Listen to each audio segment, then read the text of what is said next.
The views and opinions expressed in this broadcast do not necessarily reflect or represent the views and opinions of WBGR Network.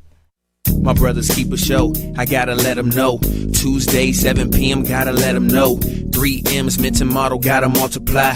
God gets all the glory, hands in the sky. My brothers keep a show, I gotta let them know.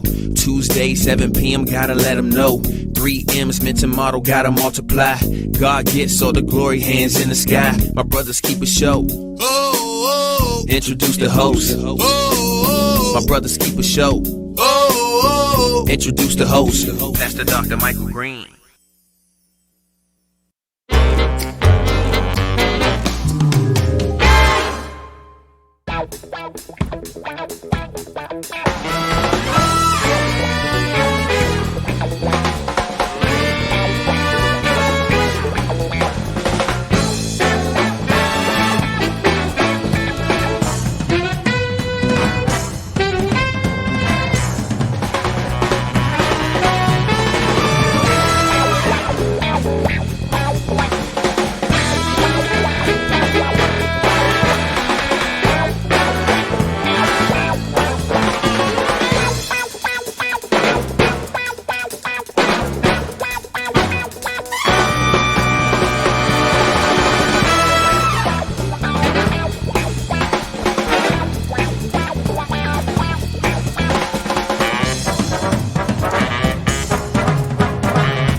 Thank you for tuning in to WBGR World Network.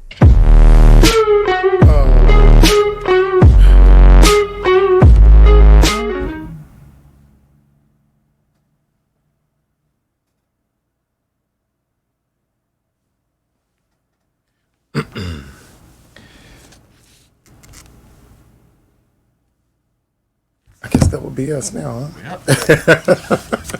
Hey, good evening, everyone. Welcome to the greatest show on this side of greatness. Of course, it is My Brother's Keeper, where greater men continue to make men great with a spirit of excellence. And of course, it is a Tony the Tiger Terrific Tuesday. It's great. All right, sitting alongside me this evening, of course, we do know that it is not Dr. Brian Champion. It is the presiding elder of the Washington, Virginia District, Mr. Kevin Jerome Agee. Let's give it up, ladies and gentlemen. Yay! All right, coming out the gate, like to take care of some housekeeping rules. Just like to welcome also Dallas, Fort Worth, San Antonio, Texas, Raleigh, Durham, North Carolina, Winston-Salem, North Carolina, New Jersey, Maryland, Washington, D.C., Virginia, Pomona, California, Ontario, California. Also, the Imani Christian Cathedral Church under the leadership of Bishop Jelani Kafela. Thank you so much for your support. Very special shout out to Bishop James B. Walker of the Christian Methodist Episcopal Church, presiding prelate of the 7th. Thank you again for your support. Thank you so much. Also, the call-in number is 301-429-9247, 301-429-WBGR. Also, remember to like and share, and you can also watch us on Roku by just turning the dial over there, downloading the app, also WBGR app with the Fire Stick, as well as now Apple Television. You can definitely take advantage of watching us on your actual television, and that will be an awesome thing. Also, after the show, mybrotherskeeper.org, you can also go and watch the show there, as well as see some of the community upcoming community events and news that you can use. Okay, so definitely want to welcome the presiding elder, Agee, to the show this evening. Welcome, sir. Thank you, sir. Welcome. Good to have you back. Good to be back. Good to be back. Amen. Also, the African American person of interest today, before I do start, do want to just extend condolences to the Conyers family. John Conyers, representative, definitely want to extend our condolences. But that is our African American person of interest today. May 16th, 1929 until the 27th, 2019 of October. He was an American politician, the Democratic Party, also served U.S. Representative from Michigan from 1965 to 2017. Definitely during his final 3 terms, district included many of Detroit's western suburbs, as well as a large portion of the downriver area. What I found very interesting was Kanye served more than 50 years in Congress.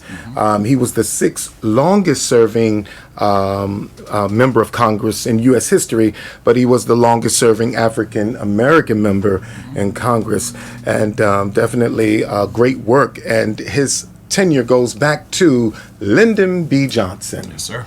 And I know you, the great historian, as you are, share some interesting facts about Mr. Conyers. I don't know about the great historian, but of course you trace the beginning of his congressional tenure back to the original Civil Rights Act. Yes. And of course, Congressman Conyers was a great icon of the modern day civil rights movement. Yes. Also one of the co-founders of the Congressional Black Caucus. Yes, And certainly Congressman Conyers leaves a tremendous legacy as a civil rights leader, as an advocate for social justice, and as a leader in the political arena.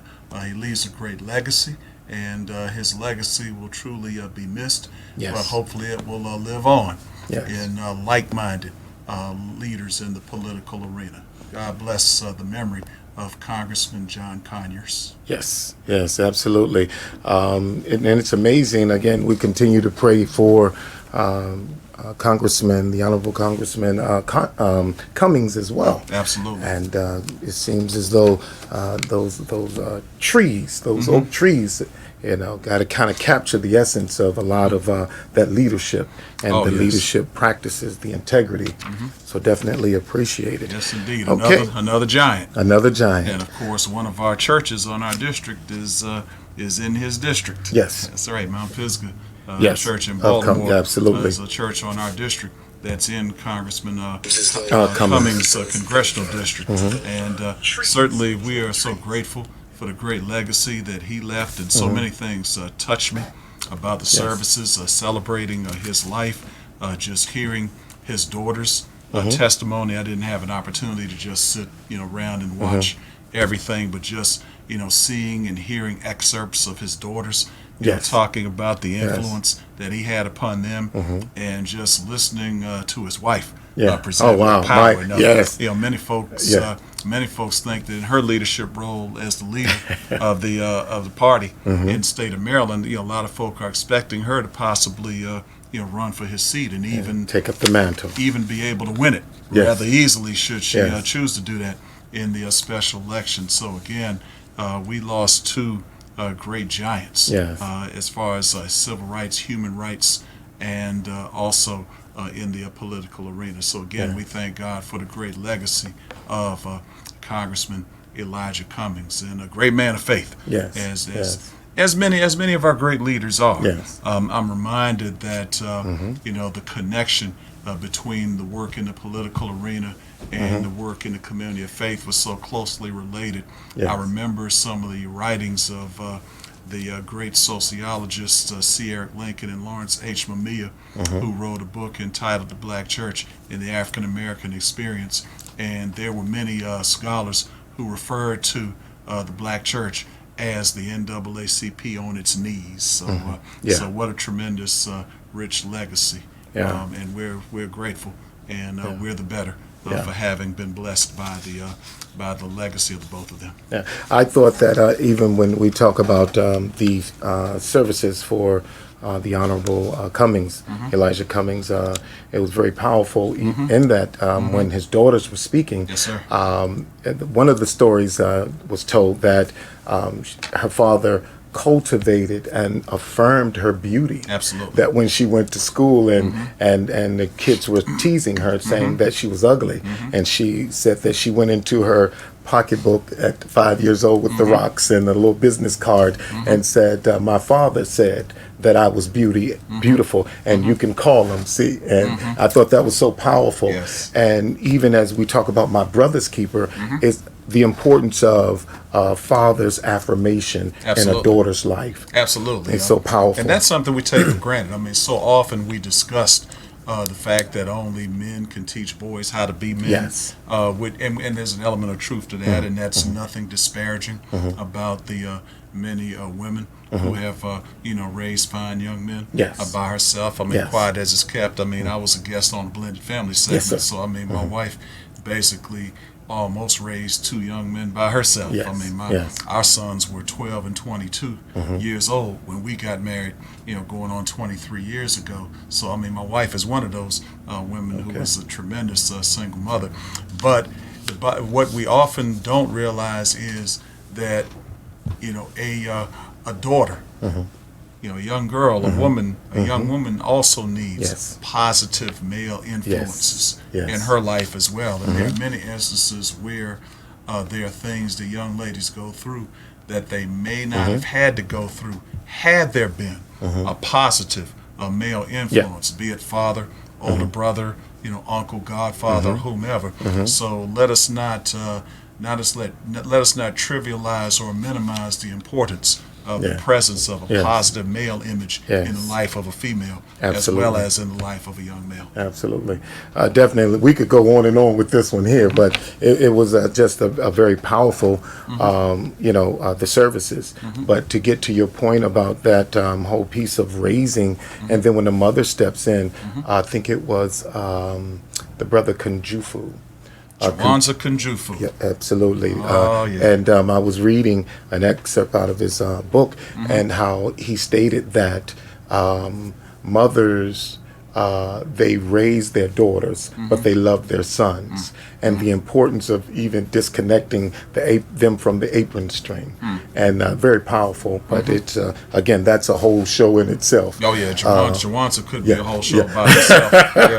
Absolutely. The conspiracy to counter the conspiracy and to counter destroy the black boys. Absolutely. 4 volumes. Yep. I mean, and man, ought to be required reading for every public school educator. Yes. And to the fact that we have many people who are non-black who are going into our educational facilities who don't have an understanding of what they're doing. They're just teaching curriculum, but not understanding the children that they're teaching. Absolutely. So that's something that need to be pressed. I definitely agree with you. All right. Okay, let's get on to this topic today.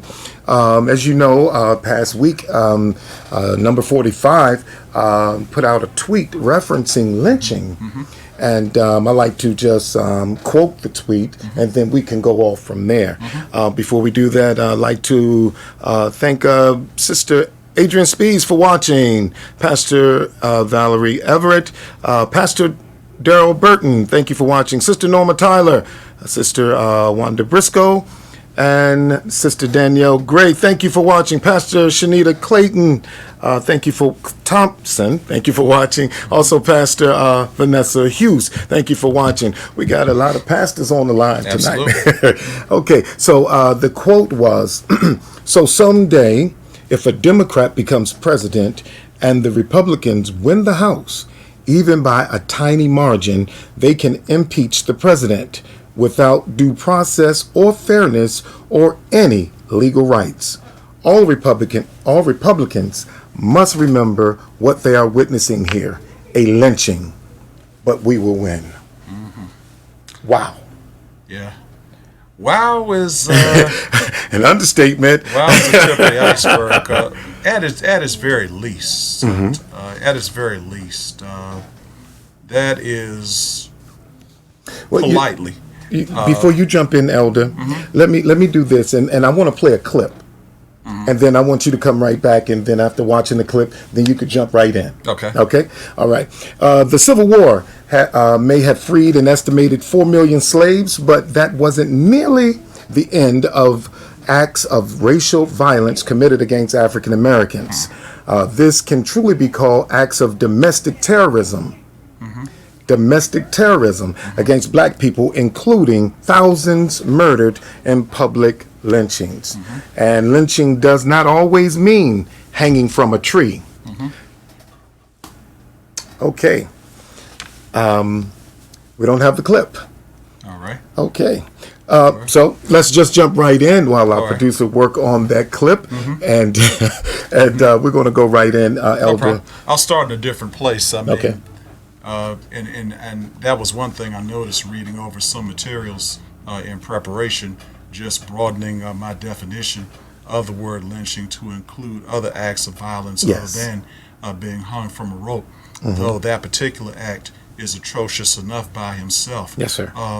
And I was about to begin by saying that at its very least, in the most polite terms, and it's really an understatement to say how racially and culturally insensitive that particular remark is. But when you consider the fact that it was uttered from the lips of one who is, despite the office that he holds, no matter what your opinion is as to how he wanted, as to whether or not he wanted legitimately or illegitimately, I have my own opinion, but I'll spare that. But when you think of this vulgar, ignorant bigot, it's coming from the lips of a vulgar, ignorant bigot. So when you think about how vile, number 45, you think about how vile Mr. Trump is as an individual, it certainly does not shock you that he would say something. I mean, if you pay attention to the way he handles or mishandles himself in public settings before the media, I mean, he's said something ridiculous almost every day since he's been at 1600 Pennsylvania Avenue. Obviously, that demonstrates someone who either has no knowledge whatsoever as to what a lynching is all about, or someone who is just too hateful and too bigoted to care. And when you think about something like a lynching, and I was actually shocked that the statistics as to how many lynchings were documented between 1882 and 1968. Yeah. I'm surprised that number was not much higher than what it is. One.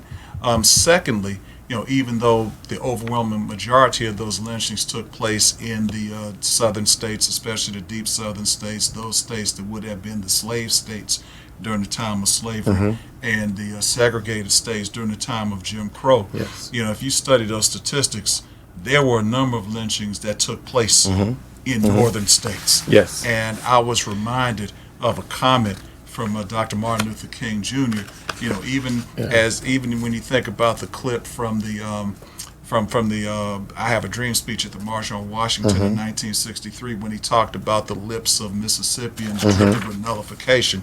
When he came to Chicago in the mid-'60s, not too many years before he was assassinated, I remember Dr. King said that, even having been, in the South with Bull Connor and Jim Clark and other racist bigots down there, Dr. King said he never saw racism like he saw in Chicago. Even in the Deep South. I mean, that was very telling.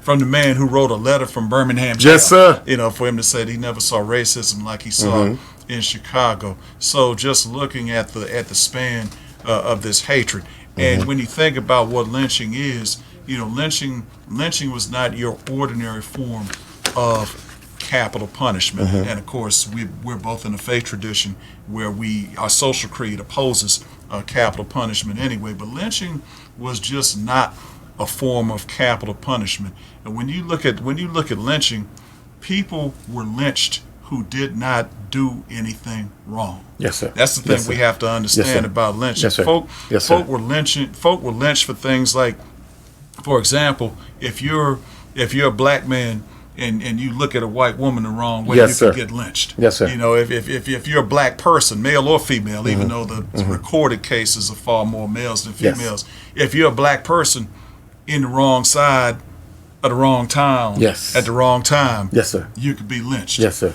Or for that matter, you know, if you're a white person and you advocated too much or you were too close to black people, you know, you could be lynched. Yes, sir. And forgive me, I'm gonna use the N-word, but bottom line is, you know, not only did bigots, you know, lynch people that they considered to be niggers, but don't get it twisted.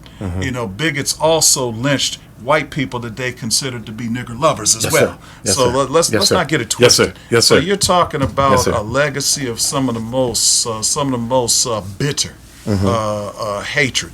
You know, just a blatant disregard, not only for the value of human life, but basically you deemed people not to be human beings.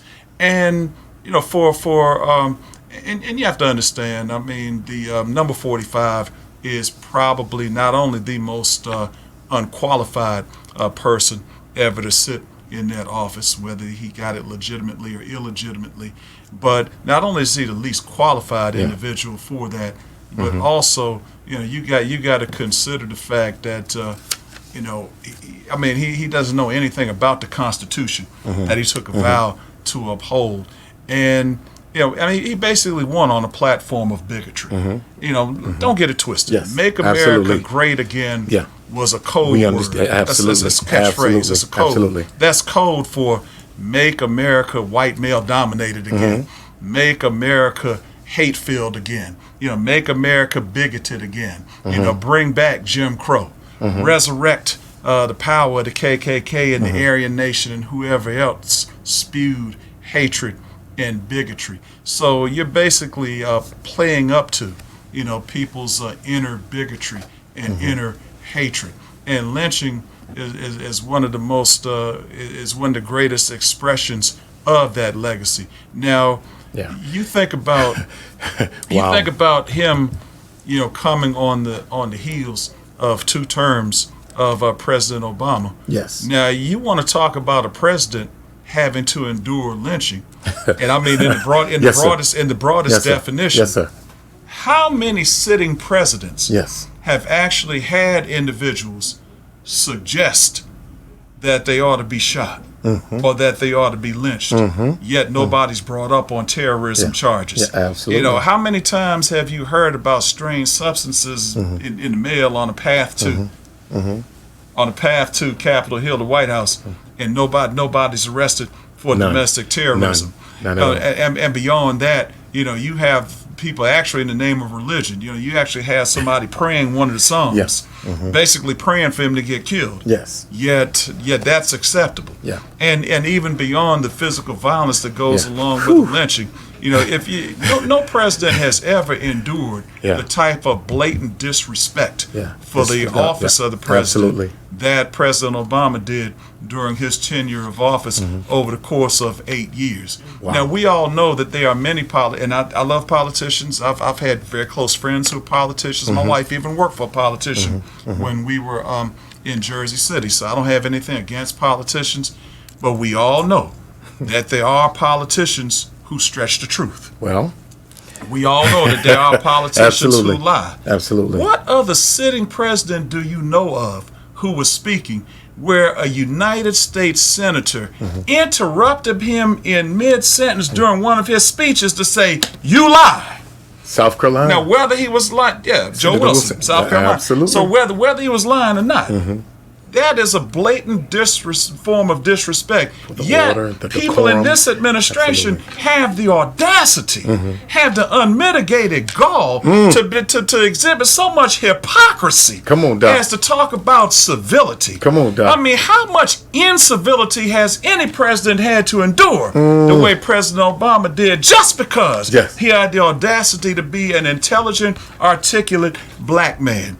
An intelligent, articulate, confident black person is the worst enemy of a racist, bigoted society. The worst enemy of institutional racism there is a confident, articulate, intelligent. This is getting good. Black person. This is getting gooder and gooder. That's what you call. That's Yes, what you call lynching. Yes, sir. Yes, sir. And I could even sir. give, even though I don't necessarily agree with it. I mean, really. I mean, if you remember the first time that a conservative official, if you go back to the confirmation hearings, when Justice Clarence Thomas was appointed to the Supreme Court. Now you can kind of understand him. Even though he's one of those, black people, black appointed officials who never advocated policies that are necessarily going to benefit black and brown people. But you can understand why he may have called his process a high-tech lynching. Yes, sir. In the aftermath of the accusations by Professor Anita Hill, Attorney Anita Hill. And the bottom line is, you can understand why they call that a high-tech lynching, because if you look at some of the moral character of some of the folk that were on his investigating committee, and you can, even though I'm diametrically opposed to like 90% of what Justice Thomas stands for, let me just say that as a disclaimer, and I'll share another disclaimer. The views expressed here are solely the views of Presiding Elder Kevin Jerome Agee. They are not the views of WBGR. They are not the views of my brother's keeper. They are not the views of the Christian Methodist Episcopal Church. Amen. This is Kevin Jerome Agee. Guest for the night. These are my views. Well, but even I'm not sweating for no reason. But go ahead. But even though I'm opposed to 90% of what he stands for, yes. you can kind of understand the context of him calling that proceeding a high-tech lynching. Yes. But for a known bigot to refer to something as a lynching, I mean, it's sickening. It's sickening. If I had eaten before this broadcast, I probably would have regurgitated talking about it. It's sickening. Ladies and gentlemen, there you hear it. It's coming down live from WBGR, my brother's keeper. Hey, definitely. The clip that I wanted to show was that of Jesse Washington. And that is something that has happened, and it displayed. We're going to put the clip in so people can go to it on their time to take a view of it. And it just goes to what we're talking about, lynching being more than hanging. He was accused of killing a white woman. Then he was locked up. And angry mobs formed, and they, the judge and the sheriff, they were like saying that, thank you, Ms. Producer. They were saying basically, we're going to kill you if y'all don't release him. He sent a note saying we're going to release him in a moment. And so basically they released him. They took him. The mob took him before they got him outside. They were beating him. And and he was shot. And by the time he got to the place where they were going to lynch him, they set him afire, hung him, and then they would take him and lower him down and burn his body, and then take him back up. No, let me retract that. He would climb up. And then they would beat him and shoot him, and then he would fall back down. And then after, he would climb up again, and they would cut his fingers and continue to dump him in the fire. They would shoot him, and in the end, they would cut his testicles and give them to a lady.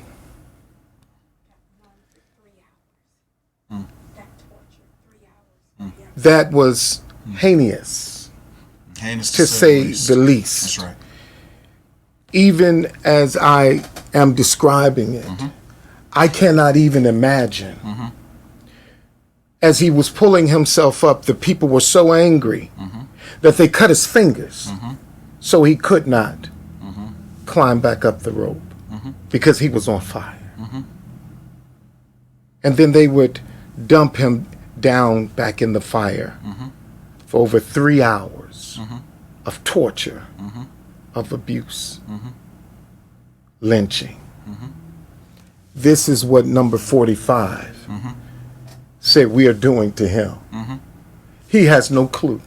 Absolutely not. I mean, and lest anybody take this out of context, for any white person to use that allegory in the United States of America, because the atrocity that you just outlined, if that were an aberration, if that were an isolated incident, well, we know historically too many things like that have taken place. Yes. I mean, just in the present generation, you think about James Byrd, being dragged, dragged along behind a pickup truck.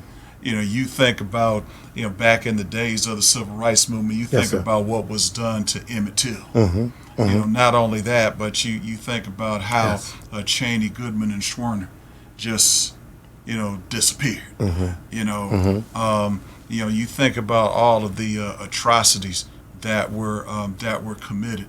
And not only that, not only those types of acts of violence like beating folk to death, shooting them multiple times, mutilating them, even if you consider something like the syphilis experiments in Tuskegee, basically orchestrated mass murders. And for that matter, for Mr. Trump to utter something about a lynching, how about the fact that he took out a full-page ad advocating for the Central Park Five to receive the death penalty? Yes, sir. And, Yes, sir. and they were, and he still does not regret doing that, even though those gentlemen have been exonerated by DNA evidence. That's just beyond words. There are not sufficient words in the English language to adequately articulate what an abominable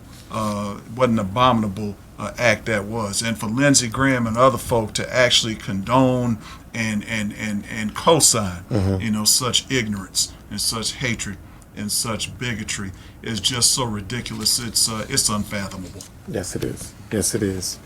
Even as you talk about the Central Park Five, I'd like to just go back to even the Rosewood, Florida, the lynching and the killing, Tulsa, Oklahoma, and you had many of these types of acts of terrorists. Absolutely. On communities. Absolutely. And one that comes to mind just now was when the bombing in Philadelphia, I think it was in the 80s. Oh, yeah. When they bombed a whole community. Yes, sir. And it's just modern terrorism. Absolutely. Well, speaking of bombing, I was thinking about it driving in rush hour traffic on the Beltway, 16th Street Baptist Church. You want to talk about bombing. You want to talk about a redneck, well, I mean, just recently, just 4 years ago, a little redneck punk, walks into a prayer meeting and Bible study. Yes, sir. And murders, 9 Christ-loving people trying to show him the love of Jesus. Yes, sir. Even though he was, of a different skin tone and whatever, they showed him the love of Jesus. Yes, and sir. He massacred Yes, them. sir. Yes, sir. In cold blood. You want to talk about lynching? Yeah. Those are lynchings. Yes, sir. Yes, sir. For that matter, even what some police officers, and I have nothing against police officers in general. I have family members and friends who are police officers, but you look at Sean Bell. Yes. How many times he and his friends were shot. The night of his bachelor party. You look at Amadou Diallo. Yes, sir. How many times they shot him. I mean, people show more compassion. Hunters show more compassion when they kill wild animals. Yes, sir. Than many folks do when they shoot, people of color. Yes, sir. You want to talk about something that illustrates a lynching. That's illustrative of a lynching.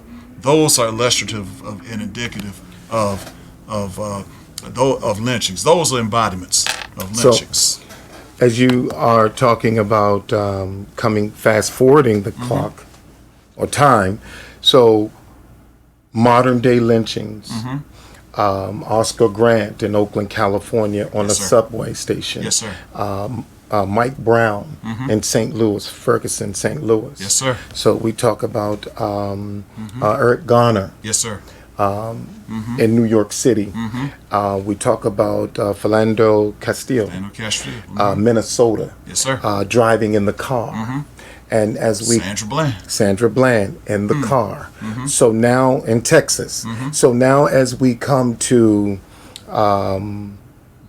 Botham Jean. Yes, we sir. now coming from the street, from the subway to the street, now to the car. Now we're moving to the home of Atiana Jefferson. Yes, sir. Being shot and killed in her home. In her own home. So how would you equate now these? Would you equate these as modern day lynching? Well, absolutely. Okay. I mean, how do you shoot into somebody's home and basically a neighbor called the police because the door was ajar? A wellness check, welfare check. Was it a welfare check or wellness check? But they came and shooting in the door. But bottom line is they went shot in the door. It didn't identify themselves as police officers. At all. Shoot first, ask questions later. That's a lynching. Yeah, absolutely. That's a modern day lynching. There's no question about that. And it's a murder. It's a cold-blooded murder. I think this particular officer was let go from the force before he resigned. So he was resigned. He resigned before he was fired. So again, modern day lynching. Absolutely. Now that we are able to identify the modern day lynchings that's going on across America, how do we get to a place to rectify or bring resolve to it? I mean, it's a really complicated process. Yes, sir. Because you definitely have to hold bigots accountable for their bigotry, but you actually have to help folk who are not necessarily bigots to understand how they benefit from bigotry. You have to get well-meaning white friends to understand white privilege enough to be staunch allies for one thing. Folk who've never had any real relationships with people of color, need to be educated about what it is that people of color have to endure on a regular basis. I once had an incident recently, as a matter of fact, and I won't say the name, but I actually had a person I've known for a long time, a person I've known for over 40 years, who happens to be Jewish, actually had the nerve to say to me, I hope, African American people will never have to go through anything like the Holocaust. And it's not that I'm insensitive. I mean, I'm as diametrically opposed to anti-Semitism as I am to any other form of hatred and bigotry. I'm opposed to sexism, misogyny, Islamophobia, xenophobia, you name it. Absolutely. But I don't believe in oppressing any group of people or physically abusing any group of people. But, for somebody to have the insensitivity to say that, and actually the same person in the conversation, I mentioned the phrase white privilege, and the same person say, I don't have white privilege, I'm Jewish. So a lot of times folks really don't understand. Yes. They don't understand what that type of privilege is. Wow. And no matter what the statistics, how many thousands of people of indigenous Africans, people of African descent, were lost in the Middle Passage. Yes, sir. Didn't even make it to the continent to be chattel slaves. Yes. How many slaves were murdered, down through the years, and other atrocities for those who weren't even. How many slaves were castrated or had other, parts of their body amputated? Because they would not be quote unquote obedient slaves. I'm trying to avoid using the phrase "be good N-word for master." But the bottom line is, well, you already took it there. We might as well stay correct with it. I mean, that's real. But the bottom line is, those are types of things. I mean, people need to understand. I mean, you need to understand that you derive benefits just because you can go into a certain neighborhood after dark and not be viewed as suspicious. Trayvon Martin was visiting his father in a gated community. And, folk thought it was all right for a vigilante, with no law enforcement authority, to tell a bold-faced lie about how he felt threatened and he could stand your ground law and literally get away with murder. And the police officer that was on the phone with him told him to leave the person alone. Yeah, and he defied the orders of police officer. Yet Yes. Yet they still found him innocent in court. Yes. Of course, his daddy was a judge. I'm sure that had nothing to do with the treatment that he got in the court system. But the bottom line, you talk about a lynching, and basically, may be feared because he picked on the wrong skinny 15-year-old kid, even though he was a 27, 28-year-old, 220-pound man. Here's this 150-pound 15-year-old kid basically whipping his behind in self-defense. So then all of a sudden the punk got scared and went for the gun instead of trying to fight like a man.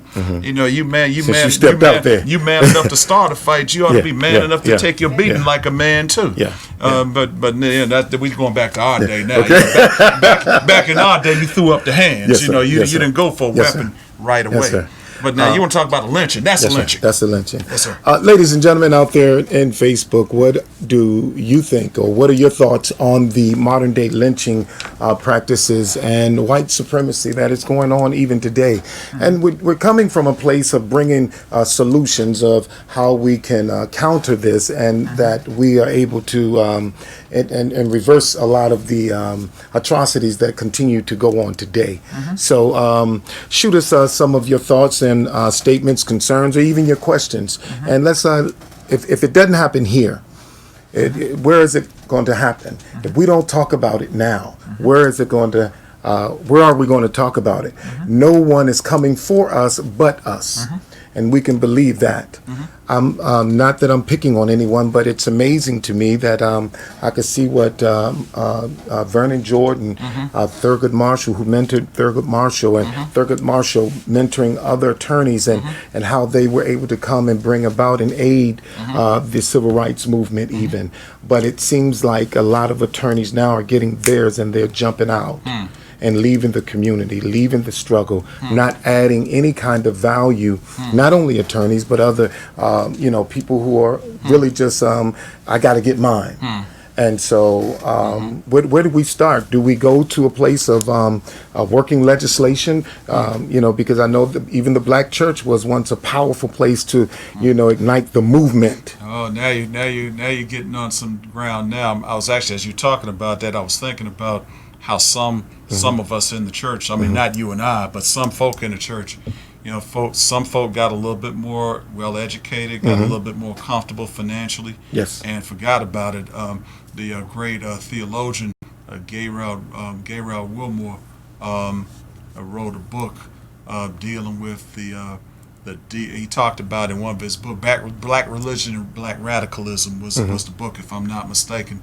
But there was a point in that book where there was at least a chapter where he talked about the de-radicalization of black Christianity.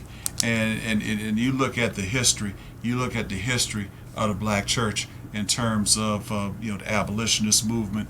You look at the history of the black church. No major movement for civil rights or human rights in the history of this country has gone anywhere without the contribution of the historic black church.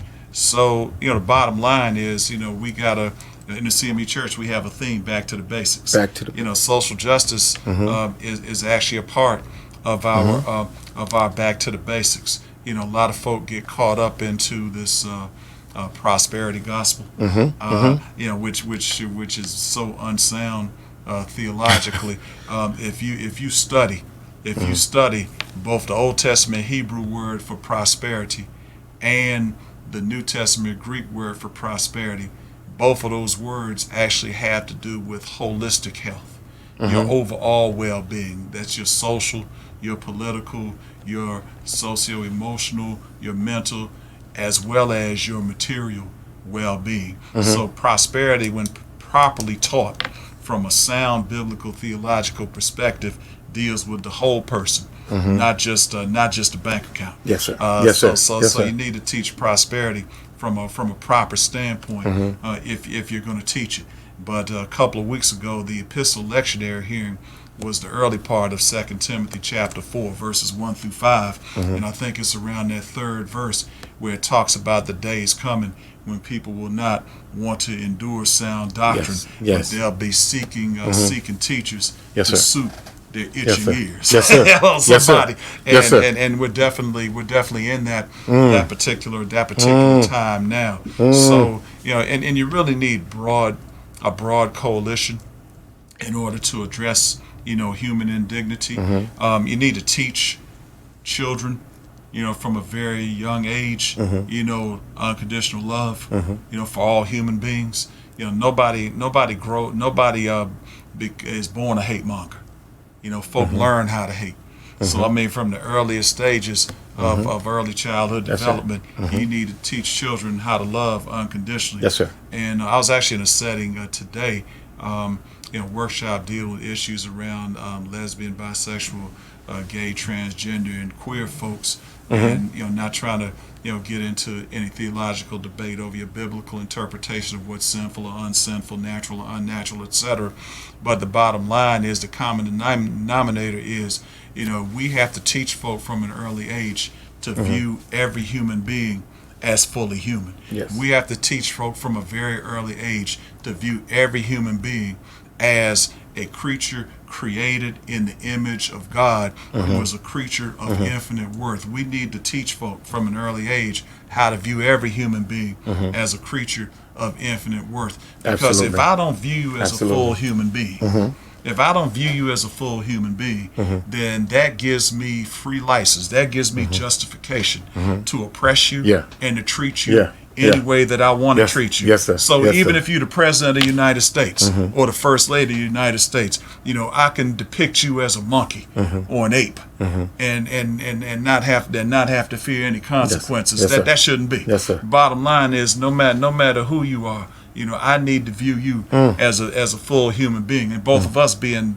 ministers in a Christian church, the bottom line is, we as Christians, we got to call out, this fake Christianity. That's it. We got to call out all these atrocities that were done, misinterpreting Scripture, twisting Scripture to its meaning. Because there are folk who use Scripture to justify, and not just racism. Yes, sir. There are folk Yes, who sir. use Scripture to justify child abuse. There are people who misuse Scripture to justify violence against women.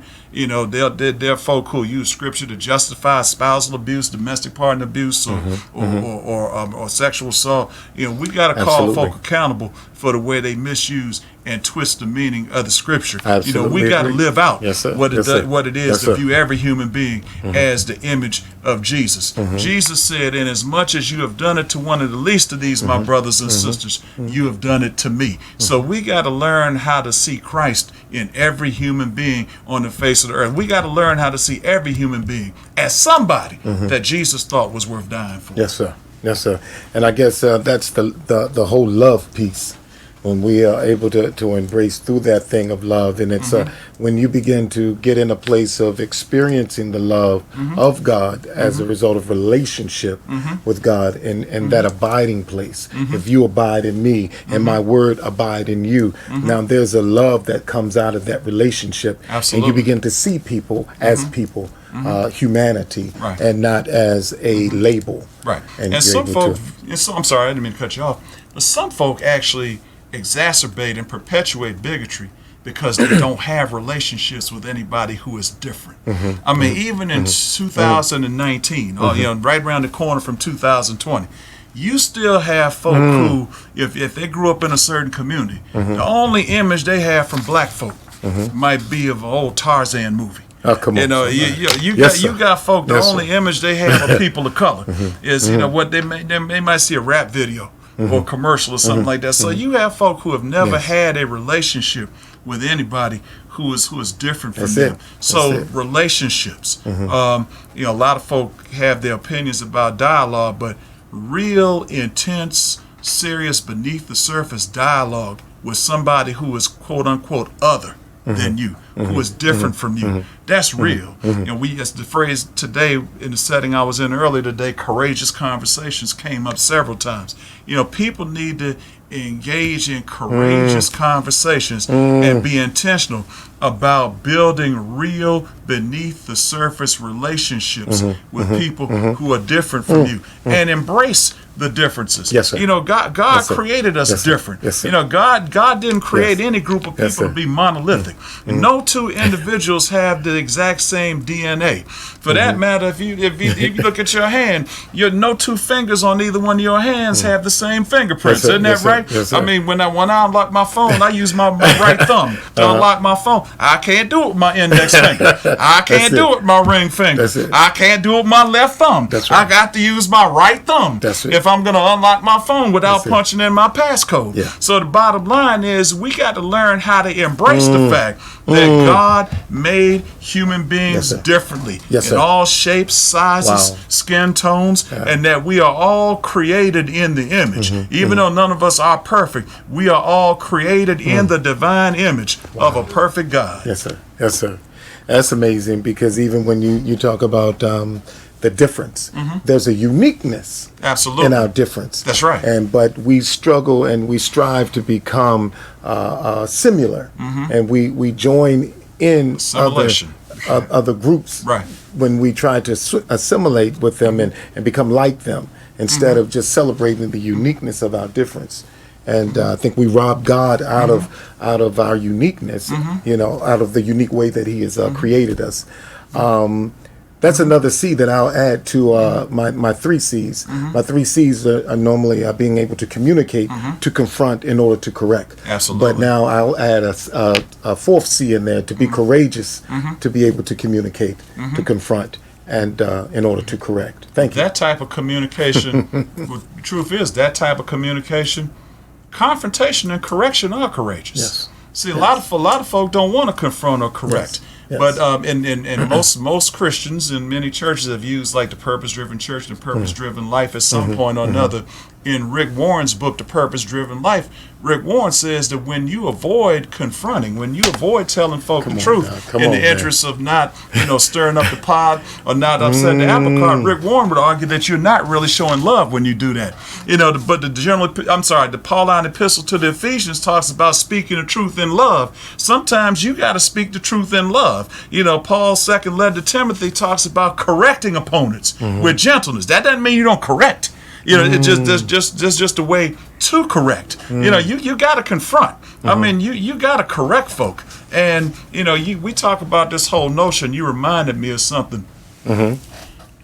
As people of color, well, especially those of us of the African diaspora, when you've been taught to hate everything about yourself, when you've been taught the brainwash to believe that nappy hair is bad hair. Who says that nappy hair is bad hair? When you've been taught to believe that full lips and wide nostrils are ugly. Yes. When you've been taught to believe that dark skin is ugly. When you've been taught to believe that everything about yourself is negative. I remember a lot of folk don't like Malcolm X for different reasons, but the post-Mecca Malcolm X is a little bit different from the radical Nation of Islam Malcolm X. But basically, one of the most profound things Malcolm X ever said was, the worst crime the white man ever committed against us was teaching us how to hate ourselves. And some of us have learned that lesson of self-hatred, so deeply.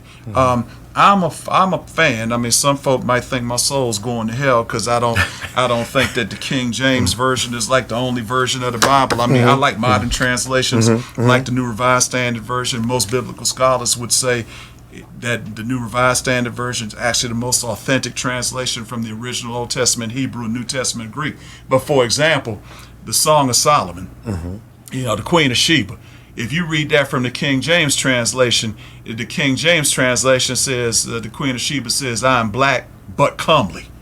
But see, what a lot of people don't do when you do your homework, the same contraction in Hebrew can be translated either and or but. Hello, somebody. If you read that same verse in a modern translation like the New Revised Standard Version, instead of saying I am black but comely. It says, I am dark and lovely. Hello, on, somebody. Now, isn't that a little bit better to say I am dark and lovely Yes, sir. than to Yes, say sir. I'm black but Yes, sir. comely? As if I got to make some kind of excuse for being black. Yes, sir. And Yes, sir. Yes, sir. that's coming from somebody who's, a little bit closer to the You want high it? yellow end of the spectrum Yes, sir. than the blue black end of the Yes, sir. spectrum. But the bottom line is everybody, All every shades. human being is beautiful. Isn't that right? I That's it. forgot the artist, but there was a song back in the late 60s. The artist was a white artist. I forgot his name. But basically, everybody's beautiful in their own way. Yes, sir. Isn't that right? Yes, sir. Yes, sir. In Ecclesiastes, the 3rd chapter, Yes, sir. the Bible said the Ecclesiastes, the preacher said the Lord made everything beautiful Yes, sir. in its own time. Isn't that right? Dun, Every dun. human being is beautiful in their own way. Just Yes, sir. because you're created in the Go ahead, image Doc. of a divine, perfect, and beautiful God. Yes, So sir. the fact of the matter is, we need to learn how to love everything about ourselves. Yes, Isn't sir. that right? We Yes, got to sir. learn how to teach positive images.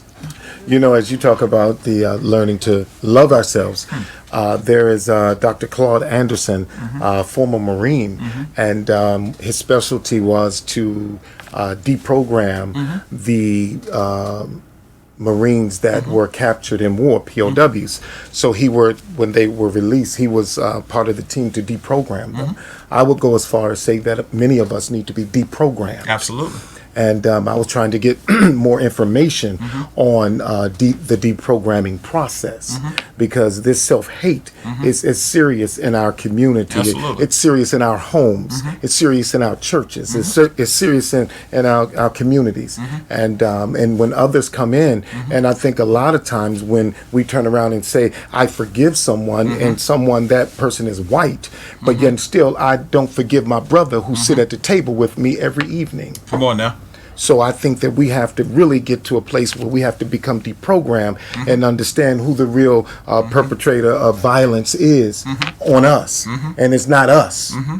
So again, I digress there. But let me just read here. Pastor Cynthia Bray, thank you, Elder A.G., for reminding our generation about our family's past on lynching and teaching the new generations our history, because if we don't know our history as we need in today's time, it can be repeated again. I pray our black men stop executing one another. Thank you so much, Pastor Joseph Fairley, for watching. Sister Norma Tyler has something. I was on an elevator joking with a kid about 3 years of age and his younger brother in the stroller. I said to the kids, hello, and proceeded to joke and say to the baby, did he want to go with me? And the 3-year-old said, wrong color. And the parents said nothing. Of course, they were Caucasian. Helena Lee Scott, thank you for watching. Patricia Denise, thank you for watching. And again, Pastor Hughes Kennedy, thank you so much for watching. Hey, definitely, Elder, we got about 3 minutes here. One thing I wanted to share is that I went over and watched the Jane Elliott video, psychologist. I think she's out of the UK, and she does this workshop, man, where she brings in, all white people and black people, but then she begins to separate them.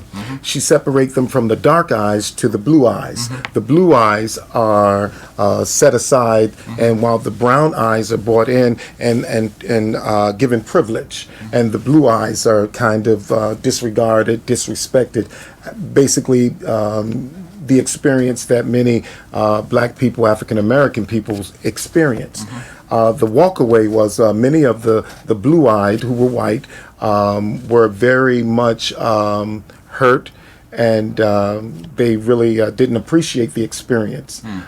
This was 2009. They became very combative because they shifted the whole workshop and made it about them instead of understanding the institution of racism, white supremacy, but there were some who walked away understanding that all people needed to be treated equally, and that they understood the tone of the color of their skin gave them privilege, white privilege, and it was very good. And I don't think she teaches the class anymore, but I would say that to many is to go online and check out that video with Jane Elliott.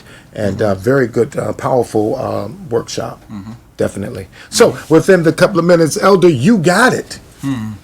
Give me your lasting on a correction for more correction, I guess, encouragement for bringing about solution. It's complicated. Okay. I mean, it takes long-term commitment. Yes, sir. It's not going to happen overnight. And these conversations are courageous because it takes courage to engage in the dialogue. It takes courage to do the work. And it's going to be painful. Yes, sir. And you have to deal with the pain. You can't feel like you're being beat up on if you're engaged in a dialogue. I mean, there's so much work that needs to be done. And we cannot afford to become complacent. And just knowing there are individuals, and unfortunately, when you have somebody like number 45 who basically made a whole political platform out of playing up the fears of bigots and playing up the fears of folk who are afraid of losing the benefits that they derived from white supremacy and institutional racism. Let us not be misguided. Let us not be confused. There are numerous people who would just love to take us back to the Middle Ages. Don't sleep. Don't sleep. Stay Be woke. Stay woke. Stay woke. In the words of Childish Gambino, stay woke. Stay woke. What comes to mind right now is a quote by Lyndon B. Johnson. If you can convince the poorest white man that he's better than even the elite and smartest black man, you can pick his pocket every time. And that's what we have. That's the genius of the whole Willie Lynch. Yeah. If you study the Willie Lynch, Yes. the Willie Lynch technique, Absolutely. that's the whole benefit. Absolutely. Of that. And that's exactly what they did. Like Malcolm X. I hate to do this. Go ahead, brother. Go ahead. You got more. Another thing that Malcolm X once said. He asked a diatribe. That's where you ask a question, answer your own question. And it's really sad that there are folk who think this way. And I hate to close this way, but I will. Malcolm X once asked the questions. What is a black man with a PhD? A nigger. What is a black millionaire? A nigger with $1 million. Unfortunately, you have folk who think that very way. You could be ignorant. You could have like an elementary school education, but because of the institution of racism and white supremacy, you think that you are better than a president who was the leader of the Harvard, the editor of the Harvard Law Review, and graduated cum laude from Harvard Law School. That's what that type of ideology produces. It's sad and it's sinful, but it exists. Yes. The struggle continues. God give us strength to keep up the struggle. But in the words of Reverend Jesse Lewis Jackson, keep hope alive. Keep hope alive. Hey, amen. Ladies and gentlemen, I'm about 2 minutes past the 8 o'clock hour. So my time is up. I definitely thank you so much for yours. Remember, when good men stand together, we become greater.